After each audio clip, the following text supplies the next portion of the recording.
สวัสดีกันด้วยนะครับอยู่กับรายการฟูแกเกมมิ่งวันนี้เราก็จะมา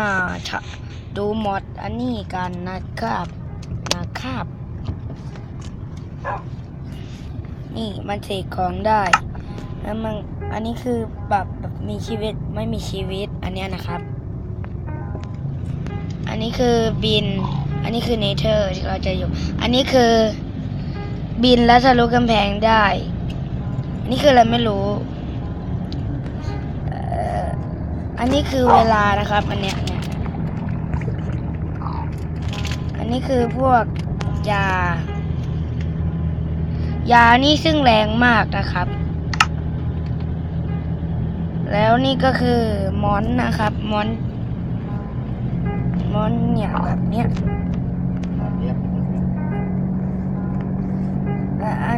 อันนี้ที่จริงมันต้องปิดนะครับเราก็เปิดมันเลยครับนี่มันคือที่สแกนหาพวกเพชรหาพวกกล่องนี่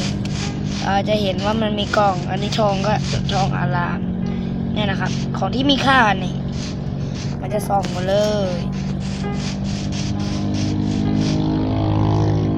โอเคนะครับก็ขอจบรายการเพียงแค่นี้นะครับสวัสดีครับบ๊ายบาย